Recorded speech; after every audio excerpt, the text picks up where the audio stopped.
In 1925, one man convinced 6 of the richest businessmen in Paris to buy the Eiffel Tower. Not a model, not a replica, the real tower. 300 meters of iron, standing in the middle of the city.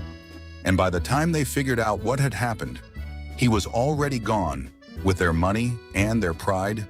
This isn't a legend. This isn't a movie script. This actually happened.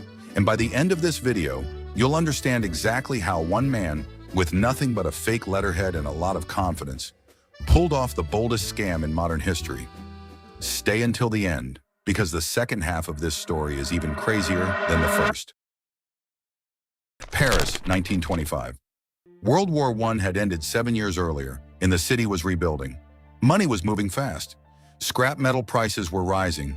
Iron, steel, copper, anything that could be melted down and resold was suddenly valuable again. And in the middle of Paris stood a structure that, at the time, almost nobody actually loved: the Eiffel Tower. Today, the tower is the symbol of France. But back then, it was different. It was built in 1889 for the World's Fair, with a permit to stand for only 20 years. By 1925, that permit had long expired. The tower needed constant, expensive maintenance. Over 50 tons of paint applied by hand every few years just to stop it from rusting apart. Newspapers openly debated tearing it down. It was old news, expensive, and unwanted. That rumor was about to become a weapon. Enter Victor Lustig. Before this scam, Lustig was already a professional con man, fluent in 5 languages, known for running card games on transatlantic ocean liners.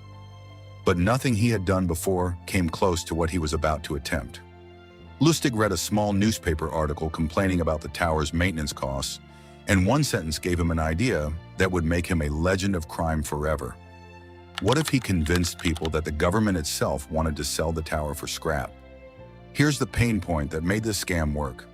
In post-war Paris, wealthy scrap metal dealers were desperate to prove themselves.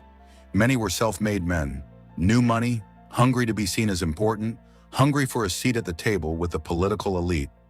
Lustig didn't need to trick strangers. He needed to trick men who wanted more than anything to feel chosen. So he built the perfect trap.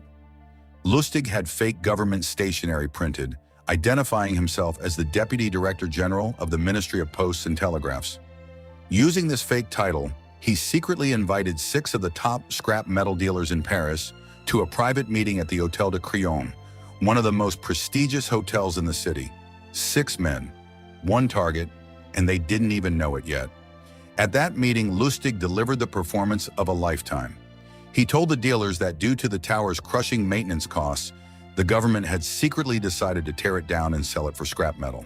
He explained that this had to remain confidential because the public, the citizens of Paris, would be furious if they knew their beloved landmark was being dismantled. The secrecy wasn't suspicious to them. It made the deal feel more real, more exclusive, more important. He then invited them to submit sealed bids for the scrap rights to the entire tower. Out of the 6 men in that room, Lustig had already chosen his target. André Poisson, a dealer who was new to Paris's elite business circles and desperate to be taken seriously by the established players in the room. This is where Lustig's real genius appeared. Poisson's wife grew suspicious and asked why a government official would conduct such a massive deal in such secrecy. So Lustig did something brilliant. He met privately with Poisson again, and this time he hinted that his government salary was small and that a personal gift would help expedite the paperwork. In other words, he asked for a bribe, and that single move erased every doubt Poisson had. Why? Because a corrupt government official felt completely believable to him. It matched exactly what he expected from French bureaucracy. The bribe wasn't a red flag. It was proof in his mind that everything was real. Poisson paid Lustig the agreed price for the scrap rights to the Eiffel Tower, plus the personal bribe on top of it, a total equivalent to roughly 70,000 francs, tens of thousands of dollars in today's money. Lustig took the cash, thanked him, and vanished to Vienna the very same night. When Poisson realized the truth days later, he did nothing. He never went to the police. Why? Because admitting he had been fooled and had personally offered a bribe to a government official would have destroyed his reputation completely. His silence protected Lustig more than any lie ever could. Now here's the part almost nobody expects. A few months later, Lustig returned to Paris, and he ran the exact same scam again. New fake documents, a new hotel meeting, a new group of scrap dealers. But this time, one of the victims didn't stay quiet. He went straight to the police. Lustig barely escaped France in time, fleeing to the United States where his story only got bigger. In America, Lustig became one of the most dangerous con men the FBI had ever tracked. He ran a massive counterfeit money operation so advanced it nearly damaged the U.S. economy. He even conned Al Capone, convincing the mobster to invest $60,000 in a fake deal, then returning the money untouched just to gain Capone's trust for future schemes. He was eventually caught by the U.S. Secret Service in 1935 and sentenced to 20 years in Alcatraz, where he died in 1947. Before all of that, though, Victor Lustig reportedly wrote down his personal rules for running a successful con, sometimes called his 10 Commandments for con men. Rules about patience, about listening more than talking, about never appearing rushed, and about always letting the victim believe the idea was their own.